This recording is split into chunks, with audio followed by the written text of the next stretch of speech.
नमस्कार, मैं हूं राजीव रंजन और आप देख रहे हैं जनादेश न्यूज।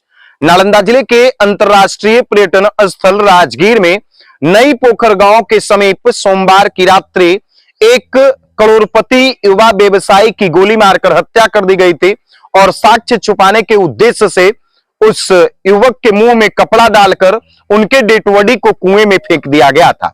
और मंगलवार को सुबह में डेड बॉडी बरामद होने के बाद आक्रोशित ग्रामीणों के द्वारा गिरियक राजगीर मुख्य मार्ग को जाम करके अपराधियों की गिरफ्तारी की मांग की जा रही थी। हंगामा किया जा रहा था और किसी तरह से नालंदा के एसपी भारत सोनी घटनास्थल पर पहुंचकर आक्रोशित लोगों को समझा बुझाकर हंगामा को शांत कराया था।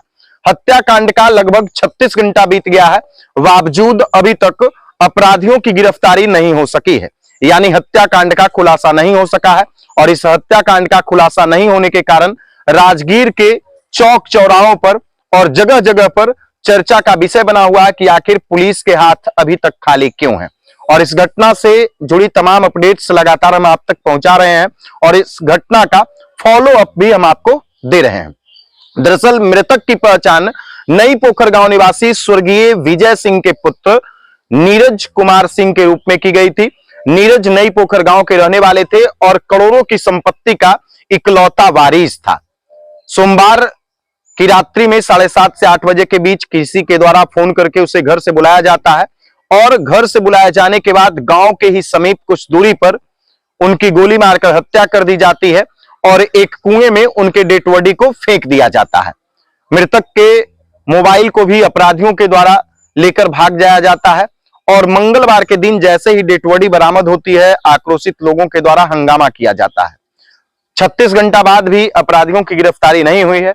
इस घटना का जो फॉलो अप है यह है कि मृतक नीरज कुमार सिंह की जो इकलौती बहन खुशबू कुमारी है, उनके द्वारा राजगीर थाने में अज्ञात लोगों के खिलाफ एफआईआर दर्ज कराया गया है और अज्ञात लोगों के खिलाफ एफआईआर दर्ज कराने के बाद पुलिस के द्वारा लगातार इस मामले में कार्रवाई की जा रही है, लगातार इस मामले में छापेमारी की जा रही है। खैर, जो वाहन है मृतक के, उनके द्वारा 5 नाम पर संदेह जताया गया है और पुलिस सभी जो बताए गए नाम है उन तमाम लोगों को हिरासत में लेकर पूछताछ कर रही है।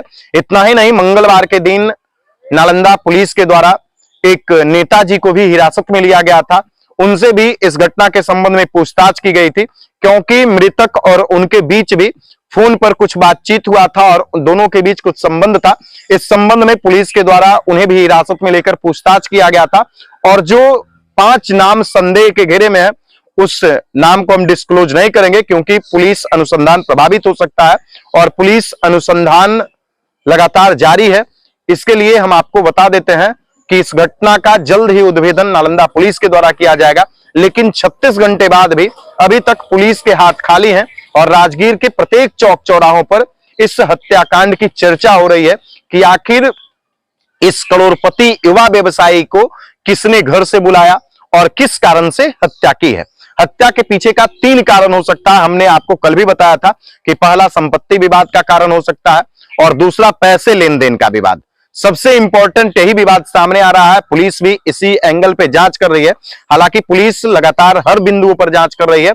और तीसरा जो एंगल है वो प्रेम प्रसंग का है कि प्रेम प्रसंग में भी हत्या हो सकती है, लेकिन प्रेम प्रसंग की बात कम नजर आ रही है, ज्यादा पैसे लेन देन और संपत्ति का विवाद है, क्योंकि ये मशहूर व्यवसायी थे और करोड़पति व्यवसायी थे, युवा व्यवसायी थे, अपने व्यवसाय के दायरा को लगातार बढ़ाना चाह रहे थे। तो किसी को ये पैसे दिए होंगे या फिर पैसे लिए होंगे, प्रॉपर्टी के बदले में पैसे दिए होंगे या फिर प्रॉपर्टी देने के बदले में पैसे लिए होंगे, उसी को लेकर के विवाद हुआ था।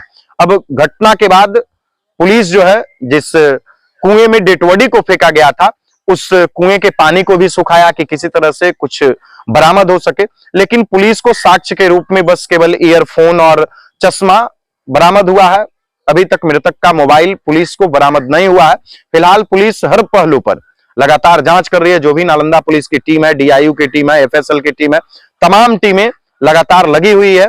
और जैसा कि नालंदा के एसपी के द्वारा आक्रोशित ग्रामीण और परिजनों को यह आश्वासन दिया गया था कि 24 घंटे के अंदर इस हत्याकांड का खुलासा कर लिया जाएगा, तो 24 घंटा बीतने के बाद परिवार वाले थोड़ा सा नर्वस हो रहे हैं। उन्हें अंदेशा लग रहा है कि आखिर कब तक पुलिस इस मामले का उद्भेदन करेगी, तो धैर्य रखने की आवश्यकता है। पुलिस इस मामले में जल्द से जल्द खुलासा करेगी और मृतक के बहन के द्वारा अज्ञात लोगों के खिलाफ एफआईआर दर्ज कराया गया है। 5 नाम पर संदेह है और लगातार पुलिस इस मामले में कार्रवाई करने के मूड में है। तो दोस्तों, लगातार हम आप तक इस घटना से जुड़ी तमाम अपडेट्स बताते रहेंगे। आप हमारे साथ जुड़े रहिए। वीडियो देखने के लिए धन्यवाद। आप 24 घंटे का मौका दीजिए, पहले ये आप जो है प्रक्रिया को फॉलो कीजिए। हम 24 घंटे का मौका दीजिए, आपको कुछ ना कुछ करके दिखाएंगे। पूरा टीम इसी में लगा हुआ है।